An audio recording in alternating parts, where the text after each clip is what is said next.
यमलोक के मार्ग और चारों द्वारों का वर्णन। मुनि बोले, ब्राह्मण, आपके मुख से निकले हुए पुण्य धर्ममय वचनामृतों से हमें तृप्ति नहीं मिलती, अपितु अधिकाधिक सुनने की उत्कंठा बढ़ती जाती है। मुने, आप परम बुद्धिमान हैं और प्राणियों की उत्पत्ति, लय और कर्मगति को जानते हैं, इसलिए हम आपसे और भी प्रश्न करते हैं।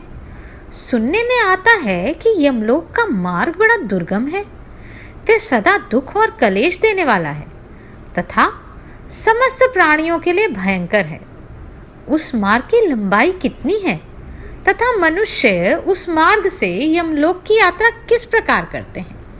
उन्हें कौन सा ऐसा उपाय है जिससे नरक के दुखों की प्राप्ति न हो? व्यास जी कहते हैं, उत्तम व्रत का पालन करने वाले मुनिवरों, सुनो। यह संसार चक्र प्रवाह रूप से निरंतर चलता रहता है। अब मैं प्राणियों की मृत्यु से लेकर आगे जो अवस्था होती है उसका वर्णन करूंगा। इसी प्रसंग में यमलोक के मार्ग का भी निर्णय किया जाएगा। यमलोक और मनुष्य लोक में 86,000 योजनों का अंतर है। उसका मार्ग तपाए हुए तांबे की भांति पूर्ण तप्त रहता है। प्रत्येक जीव को यमलोक के मार्ग से जाना पड़ता है।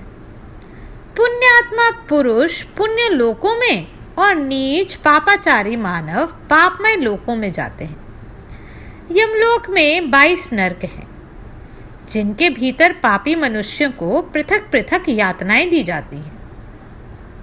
उन नरकों के नाम ये हैं: नरक, रौरव, रौद्र, शुक्र, ताल, कुंभिपाक, महाघोर, शालमल, विमोहन, कीटाद, कृमिभक्ष, लालाभक्ष, भ्रम, पीप, बहाने वाली नदी, रक्त बहाने वाली नदी, जल बहाने वाली नदी, अग्निज्वाल, महारौद्र, संदंश, शुन भोजन, घोर वैतरणी और असीपत्र वन।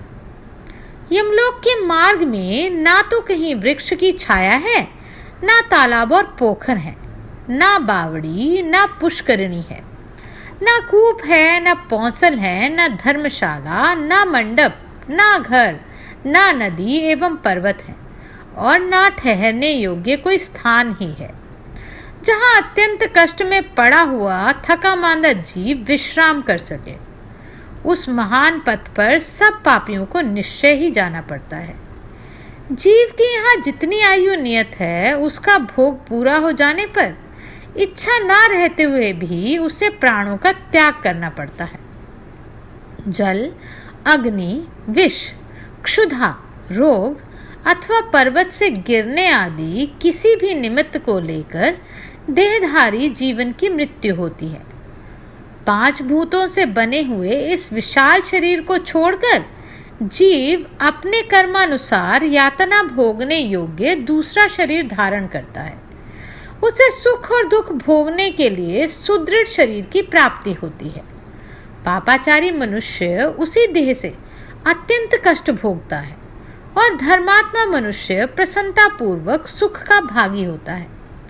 शरीर में जो गर्मी या पित्त है, वह तीव्र वायु से प्रेरित होकर जब अत्यंत कुपित हो जाता है, उस समय बिना ईंधन के ही उद्दीप्त हुई अग्नि की भांति बढ़कर मर्म स्थानों को विदीर्ण कर देता है।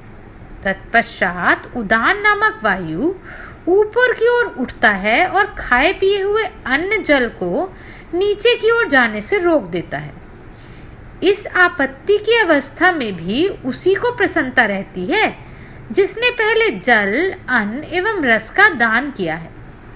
जिस पुरुष ने श्रद्धा से पवित्र किए हुए अंतकरण के द्वारा पहले अन्नदान किया है, वह उस रुग्णावस्था में अन्न के बिना भी तृप्ति लाभ करता है। जिसने कभी मिथ्या भाषण नहीं किया, 2 प्रेमियों के पारस्परिक प्रेम में बाधा नहीं डाली, तथा जो आस्तिक और श्रद्धालु है, वह सुखपूर्वक मृत्यु को प्राप्त होता है।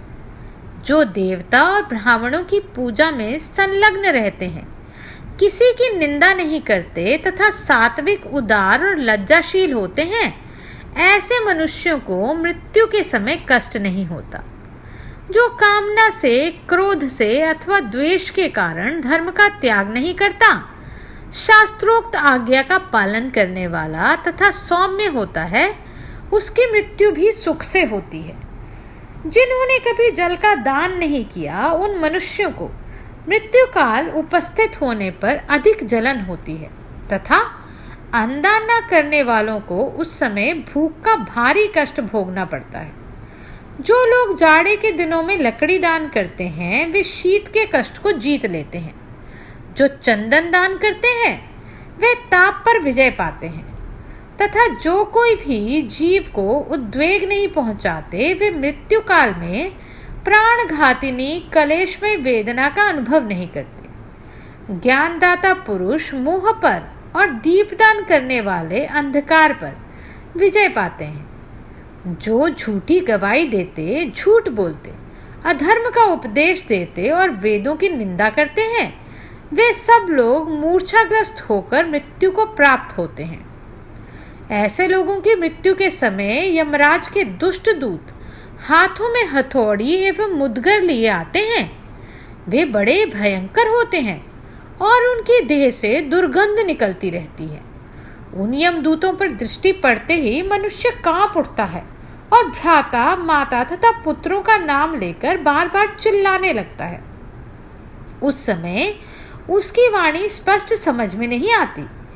एक ही शब्द एक ही आवाज से जान पड़ता है। भय के मारे रोगी की आंखें झूमने लगती हैं और उसका मुख सूख जाता है। उसकी सांस ऊपर को उठने लगती है।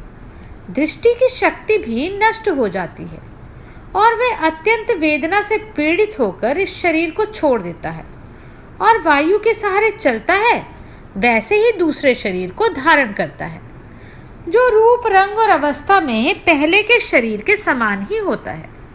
वह शरीर माता पिता के गर्भ से उत्पन्न नहीं, कर्म जनित होता है और यातना भोगने के लिए ही मिलता है। उसी से यातना भोगनी पड़ती है। तदनंतर यमराज के दूत शीघ्र ही उसे दारुण पाशों से बांध लेते हैं। मृत्यु काल आने पर जीव को बड़ी वेदना होती है, जिससे वह अत्यंत व्याकुल हो जाता है। उस समय सब भूतों से उसके शरीर का संबंध टूट जाता है। प्राणवायु कंठ तक आ जाती है और जीव शरीर से निकलते समय जोर जोर से रोता है।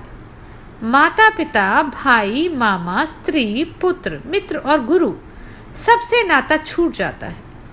सभी सगे संबंधी नेत्रों में आंसू भरे दुखी होकर उसे देखते रह जाते हैं।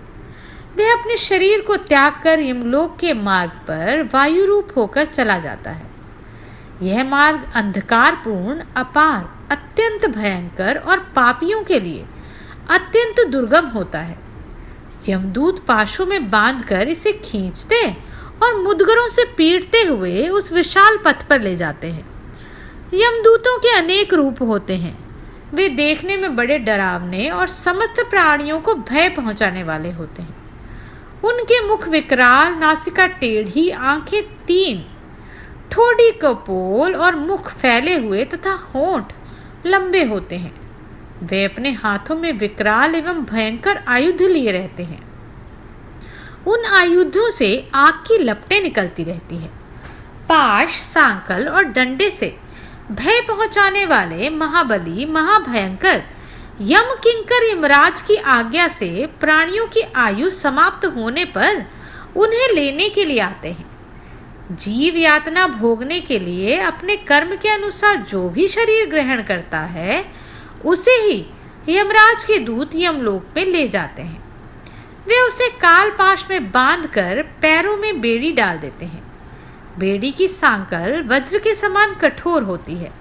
यम किंकर क्रोध में भरकर उस बांधे हुए जीव को भली भांति पीटते हुए ले जाते हैं।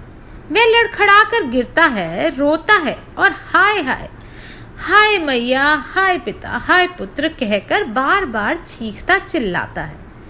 तो भी दूषित कर्म वाले उस पापी को वे तीखे शूलों, मुदगरों, खड्ग और शक्ति के प्रहारों और वज्रमय भयंकर डंडों से घायल करके जोर जोर से डांटते हैं। कभी कभी तो एक एक पापी को अनेक यमदूत चारों ओर से घेर कर पीटते हैं। बेचारा जीव दुख से पीड़ित हो मूर्छित होकर इधर उधर गिरता पड़ता है, तथापि वे दूत उसे घसीट कर ले जाते हैं। कहीं भयभीत होते, कहीं त्रास पाते, कहीं लड़खड़ाते और कहीं दुख से करुण क्रंदन करते हुए जीवों को उस मार्ग में जाना पड़ता है। यमदूतों की फटकार पड़ने से वे उद्विग्न हो उठते हैं और भय से विह्वल हो कांपते हुए शरीर से दौड़ने लगते हैं। मार्ग पर कहीं कांटे बिछे होते हैं और कुछ दूर तक तपी हुई बालू मिलती है। जिन मनुष्यों ने दान नहीं किया वे उस मार्ग पर चलते हुए पैरों से जलते हुए अग्नि का सा आभास प्राप्त करते हैं। जीव हिंसक मनुष्य के सब ओर मरे हुए बकरों की लाशें पड़ी होती हैं, जिनकी जली और फटी हुई चमड़ी से मेदे और रक्त की दुर्गंध आती रहती है। वे वेदना से पीड़ित हो जोर जोर से चीखते चिल्लाते हुए यम मार्ग की यात्रा करते हैं। शक्ति, भिंदीपाल, खड्ग, तोमर, बाण और तीखी नोक वाले शूलों से उनका अंग अंग विदीर्ण कर दिया जाता है। कुत्ते, बाघ, भेड़िए और कौवे उनके शरीर का मांस नोच नोच कर खाते रहते हैं। मांस खाने वाले लोग उस मार्ग पर चलते समय औरों से चीरे जाते हैं और सुअर अपनी दाढ़ों से उनके शरीर को विदीर्ण कर देते हैं। जो अपने ऊपर विश्वास करने वाले स्वामी, मित्र अथवा स्त्री की हत्या कराते हैं वे शस्त्रों द्वारा छिन्न भिन्न और व्याकुल होकर यमलोक के मार्ग पर जाते हैं। जो निरपराध जीवों को मारते और मरवाते हैं वे राक्षसों के ग्रास बनकर उस पथ से यात्रा करते हैं। जो पराई स्त्रियों के वस्त्र उतारते हैं वे मरने पर नंगे कर कर दौड़ाते हुए यमलोक में लाए जाते हैं। जो दुरात्मा पापाचारी अन्न, वस्त्र, सोने, घर और खेत का अपहरण करते हैं उन्हें यमलोक के मार्ग पर पत्थरों, लाठियों और डंडों से मारकर जर्जर कर दिया जाता है। वे अपने अंग प्रत्यंग से प्रचुर रक्त बहाते हुए यमलोक में जाते हैं। जो नराधम नरक की परवाह ना करते इस लोक में ब्राह्मण का धन हड़प लेते हैं, उन्हें मारते और गालियां सुनाते हैं, उन्हें सूखे काठ में बांधकर उनकी आंखें फोड़ दी जाती और नाक कान काट दिए जाते हैं। फिर उनके शरीर में पीप और रक्त पोत दिया जाता है तथा काल के समान गिद्ध और गीदड़ उन्हें नोच नोच कर खाने लगते हैं। इस दिशा में भी क्रोध में भरे हुए भयानक यमदूत उन्हें पीटते हैं और वे चिल्लाते हुए यमलोक के पथ पर अग्रसर होते हैं। इस प्रकार वह मार्ग बड़ा ही दुर्गम और अग्नि के समान प्रज्वलित है। उसे रौरव, जीवों को रुलाने वाला कहा गया है। वह नीची ऊंची भूमि से युक्त होने के कारण मानव मात्र के लिए अगम्य है। तपाए हुए तांबे की भांति उसका वर्ण है। वहां आग की चिंगारियां और लपटें दिखाई देती हैं। वह मार्ग कंटकों से भरा है, शक्ति और वज्र आदि आयुधों से व्याप्त है। ऐसे कष्टप्रद मार्ग पर निर्दयी यमदूत जीव को घसीटते हुए ले जाते हैं और उन्हें सब प्रकार के अस्त्र शस्त्रों से मारते रहते हैं। इस तरह पापासक्त अन्यायी मनुष्य विवश होकर मार खाते हुए दुर्धर्ष यमदूतों के द्वारा यमलोक में ले जाए जाते हैं। यमराज के सेवक सभी पापियों को उस दुर्गम मार्ग में अवहेलना पूर्वक ले जाते हैं। वह अत्यंत भयंकर मार्ग जब समाप्त हो जाता है तब यमदूत पापी जीव को तांबे और लोहे की बनी हुई भयंकर यमपुरी में प्रवेश कराते हैं। वह पुरी बहुत विशाल है। उसका विस्तार 1,00,000 योजन का है। वह चौकोर बताई गई है। उसके 4 सुंदर दरवाजे हैं। उसकी 4 दीवारी सोने की बनी है जो 10,000 योजन ऊंची है। यमपुरी का पूर्व द्वार बहुत ही सुंदर है। वहां फहराती हुई सैकड़ों पताकाएं उसकी शोभा बढ़ाती हैं। हीरे, नीलम, पुखराज और मोतियों से वह द्वार सजाया जाता है। वहां गंधर्वों और अप्सराओं के गीत और नृत्य होते रहते हैं। उस द्वार से देवताओं, ऋषियों, योगियों, गंधर्वों, सिद्धों, यक्षों और विद्याधरों का प्रवेश होता है।